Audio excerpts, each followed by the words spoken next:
I do have an update. Terry Mclaurin has reported, and we're very happy about that.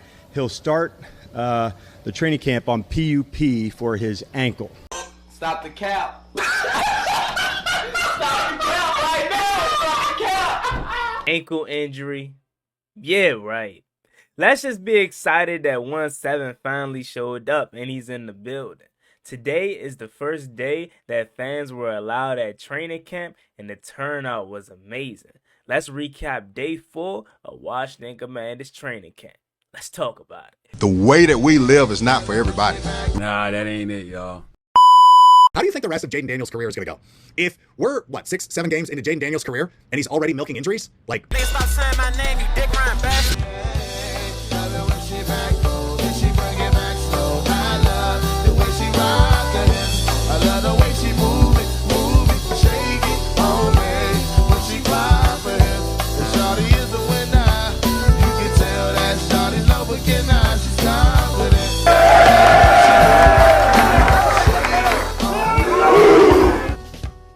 YouTube, what's going on? It's Juan Gotti here. We on the Washington Commanders video, and in today's video, I'm coming on here with a video where we're going to be recapping day 4 of the Washington Commanders training camp. Big day because 1-7 is in the building, but apparently he's dealing with an ankle injury.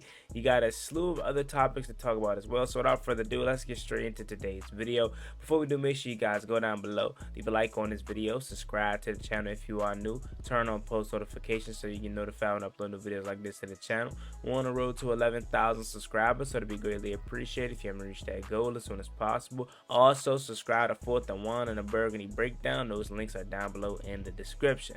Thank you so much. Let's get straight to it.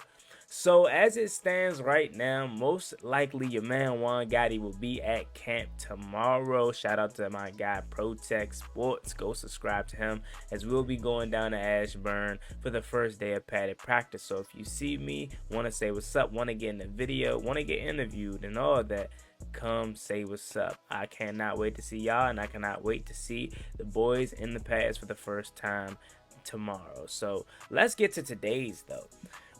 Terry Mclaurin showed up, you know, and it was funny because when I first saw the breaking news and I saw Terry Mclaurin, of course, I thought that it was him getting his contract extension, and I got let down yet again. But Dan Quinn spoke to the media, and he talked about Terry Mclaurin and having an update finally. And he said Terry Mclaurin's in the building. He's excited that he's rejoined the team. But he will start on a PUP list as he's working his way back from an ankle injury. And we all know that's BS. Nobody's buying that injury hype for nothing. Like, nobody is buying that. They only are saying it that so they can have a reason for him to not participate in practice with it being a hold in and now. And that's why I said Terry Mclaurin should have done from the beginning, right? I felt like Terry should have had a hold in since training camp started. That way he wouldn't have been subjected to fines at all. And I think a hold in, like just being in their face and not practicing at all, would be more damning to them to get a contract done than to you just be off, not even in sight. And not saying that they're not worried about him, but it's like, hey, we got other things to worry about at this moment. You feel me? So he's finally doing a hold in, and it's probably because them fines are starting to add up. If we're being real, I understand these guys are multi-millionaires, so in the grand scheme of things, $350,000 probably isn't a lot to Terry Mclaurin in terms of a loss, but it's like it adds up. $50K per practice that you were missing, you were getting fined. It adds up, and I felt like, yeah, at some point this thing get drawn out longer, he was going to show up. Now I will say maybe this is a positive thing, as it can be a step into the right direction in terms of a contract extension. I'm praying that it happens this week at some point, please, so we can finally end this saga and we can go into the regular season ready to compete for a Lombardi. The fans were at practice today, so they were chanting Terry, Terry, Terry. It was very cool. Terry, Terry, Terry, Terry, Terry.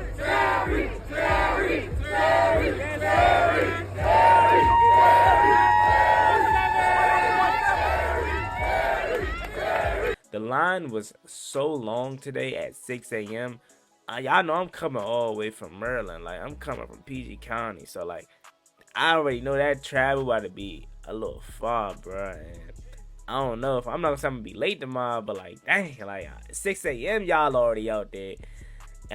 So it's crazy to just let y'all know and like show y'all like the fans are back, man, and it's exciting that they're out there. I can't wait for tomorrow.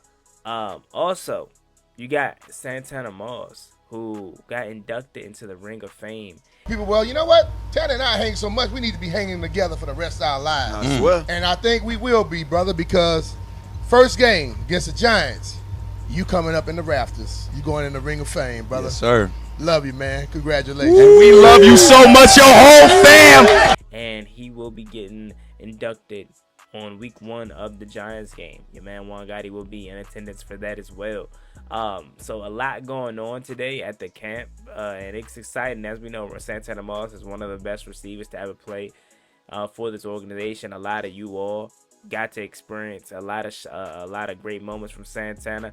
I experienced the tail end, like the 2010, like Santana Moss, 2011 Santana Moss, and on. I seen the tail end. He still was ultra productive. Don't get me wrong, but you guys that grew up watching in 05 and 06, 07, like y'all seen pure prime Santana. So he'll go down as one of the best receivers in Washington history and one of the most underrated receivers in this game ever, truly. So shout out to Santana Moss, and I'm excited Terry McLaurin's here. Now let's get to some of the on-field practice from today. So starting off practice, it looks like the defense is picking up where they left off. As per Lionel Willingham, Mikey Sainristil gets a pick on Jaden Daniels after he took a deep shot. And this man, Mikey Sainristil, continues to dominate in camp. As, again, at this point, it's no surprise how good he is, right? We know he's one of the cornerstone pieces of this franchise and one of the guys that is the nucleus of this young tandem that we are building.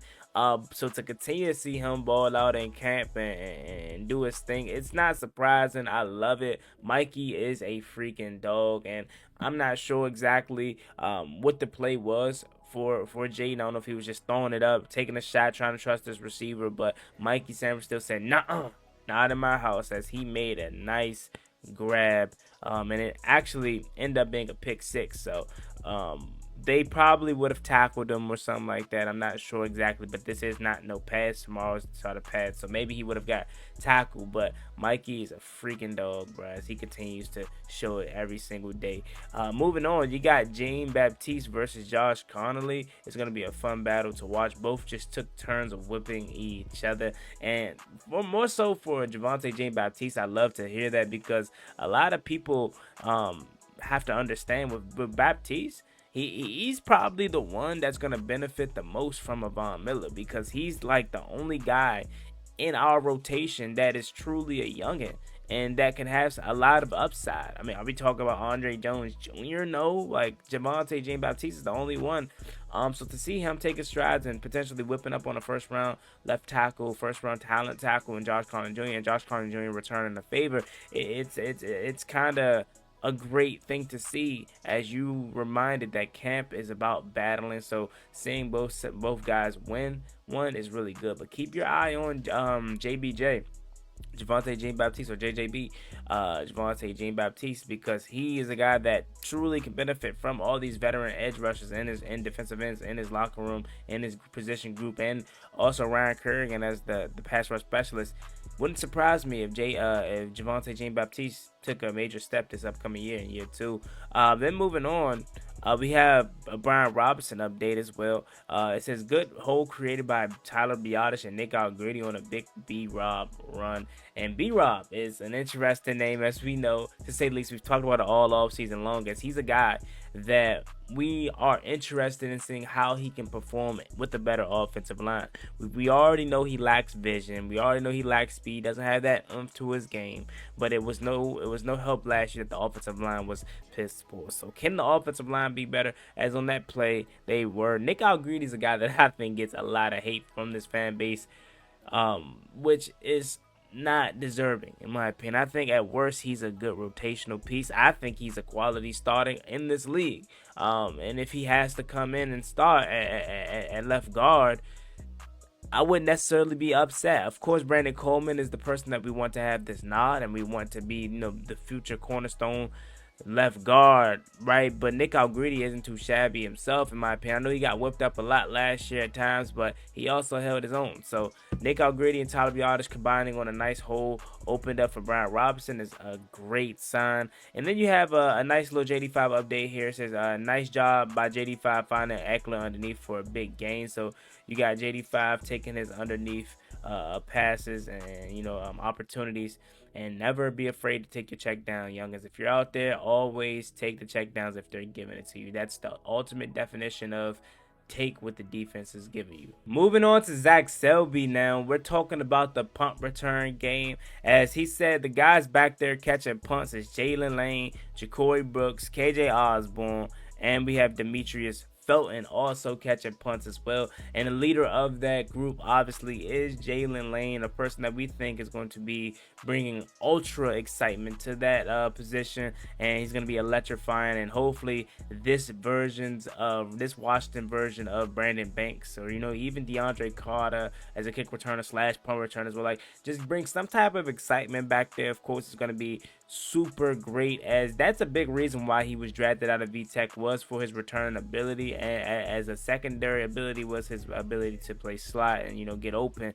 But that's what we're banking on the most. So to see him getting punts, leading it off, isn't a surprise. Ja'Cory Brooks, I didn't know he was a punt returner, or a punt returner have that ability. That's interesting, because maybe that's a way that he can make this roster as well, or that can be another way for him to solidify his spot on the 6 of one of the receiver positions, as he continues to impress in practice, from the receiving end, and then now that he can have that, ability to punt return if need be. Hey, so then moving on, we got a nice update from Noah Brown. This is exciting for me to talk about one of the 6 guys that I think are locks. So Noah Brown, he made a nice one-handed grab doing 7-on-7. He seems like he's feeling better, and that is a positive sign. Again, as we know, he had a scurry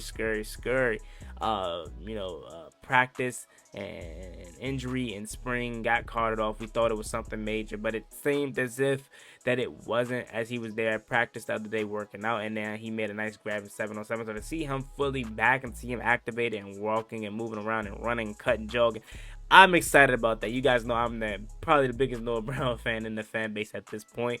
And then another update we have is Carlin Vigors. This is an interesting name. I told you guys if you were on the live show, Carlin Vigors is a name to watch as a potential DB that could make this roster, undrafted free agent. He had a nice PBU working against Michael Gallup, would have had a nice sideline grab by Gallup before Vigors knocked it out. And he's a guy, to me, that has a lot of potential. He has everything that you want in a cornerback: size, athleticism. Also, he has the instinct to come down, knock the ball loose, and kind of just be to your hip pocket, glued to you. And I think his way of making this roster could be special teams, of course. So I don't necessarily think he'll be a guy that's going to, be a part of the cornerback rotation. But if he can kill it on special teams, whenever they have special teams unit and he gets the opportunity, I think that's a way that Carlin Vigors could actually surprise some people and make this roster. Now, continuing on with some of the highlights from practice today, we have an absolute wild catch from rookie wide receiver Jalen Lane. The crowd went absolutely crazy about it.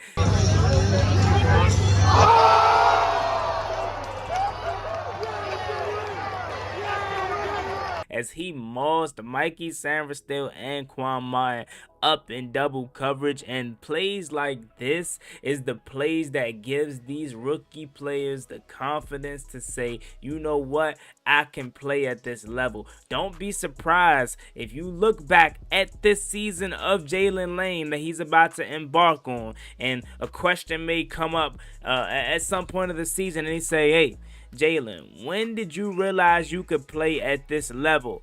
And he says, you know what, I go back to training camp where I made a nice grab between Quan Martin and Mikey Sanverstale. That's the moment where I realized, okay, I can do it. Those are the confident builders that you would love to see out of a young wide receiver like Jalen Lane, because the day prior to, he kind of got bodied up by Jonathan Jones, who's a veteran quarterback, which you expect, but he came back today and made a nice grab, and the crowd went absolutely insane. The catch that much more impressive is that it was the last couple seconds of the 2-minute drill. Jaden threw it up in the end zone, and Jaden Lane was able to get both feet down. And as we know, sometimes the college transition to the NFL game could be a little tricky for some wide receivers because it's no longer 1 foot and in. You got to get both in, and the young fella did right there. So shout out to Jalen Lane. Dak Selby also continues to say, really like Ja'Cory Krosky-Murray's change of direction and quickness. He just has a really nice run up the middle that saw him weave through defenders for a decent gain. And we talked about Ja'Cory Krosky-Murray yesterday. A lot of people love him, man. The coaching staff raves about him, and that's a big reason as to why they do, because the change of direction, the quickness, everything that he has in a twitchy back that you want, that we've been missing for years, is in him, bro. And we are excited about what JCM could bring to this offensive side of the ball. Another note from Zach Cesary says, and another last-second touchdown at the buzzer. This time it was Sam Hartman's distraction who made the grab over Bobby Price. Jaden was the first player to celebrate with the wide receiver. So obviously JD5 able to go out there. You know, he's the #1 teammate, man, and he's always celebrating his guys. And you know, him and Sam Hartman are pretty tight as well. So it's great to see that. Now, that's a preseason battle that I don't know if a lot of people talk about. Like, is Sam Hartman able to, you know, gain that quarterback 3 from, you know, maybe Josh Johnson or somebody like that, right? Like, do they go the veteran route and go with a guy like Josh Johnson who's been around the block, or do they finally give the keys to a guy like, you know, Sam Hartman, who then eventually, because, you know, Marcus Mariota may not be around for that much longer. Maybe next year he'll go off to another adventure, or maybe he retires, or something may have you. Maybe at some point Sam Hartman could come in and he could be the QB too. So, like seeing Sam Hartman get some action and get some plays, it's always pretty cool to see that. And then here's a funny little nugget. You had Jason Garrett at Washington Commanders training camp today, and the fans let him have it. They were booing him like crazy.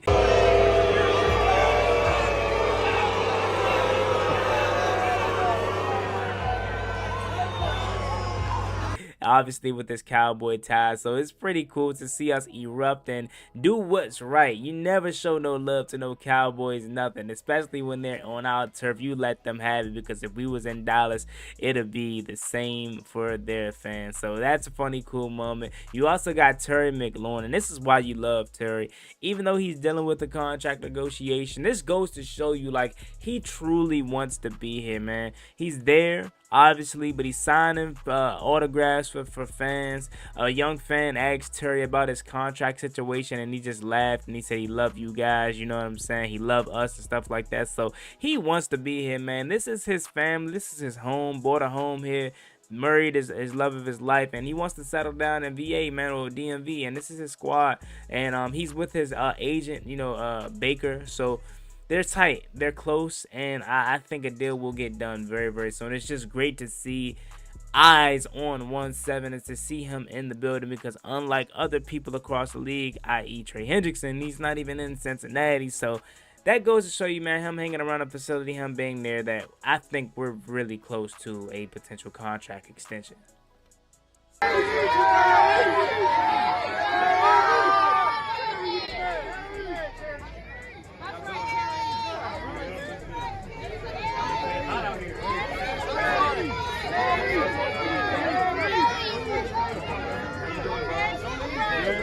Meet you guys. All right, man. Nice to meet y'all. I'll see y'all again soon, man.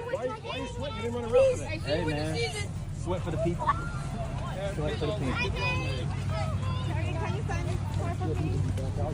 feels good. It feels good to be around my teammates and around the fans. You know what I mean?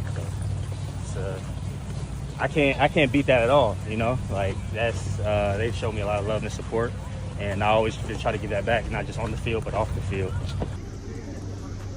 Thank you. My football, please. Oh, yeah. Can you sign this, please?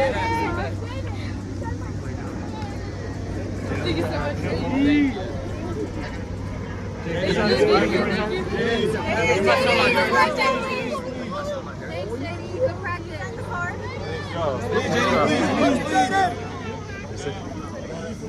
Guys know your man Juangotti's computer has officially broke. So if you guys want to help donate towards a new one, feel free. Link down below in the description. So there you have it, another successful day of camp for the Washington Commanders. A big day as the fans are back. Terry McLaurin is kind of back in the building. Of course, Santana Moss getting in the ring of honor at FedEx/Northwest Stadium, man. So much went on today. Tomorrow is the big day as it is the first day of pads. And I cannot wait to see what practice is like tomorrow. And again, most likely your man Gotti is going to be there. It's just all about getting up super early and trying to head out there because Ashburn ain't right up the street like FedEx is. But we gonna make it happen. It's the life of a content creator and fan. So we gonna get right, man. I can't wait to see y'all, man. Make sure y'all, if y'all see me, I'm gonna have a collared shirt on. Washington Commanders might got the sunglasses on. Y'all gonna see me, man. And if y'all do, don't hesitate to come up. And I look forward to seeing y'all.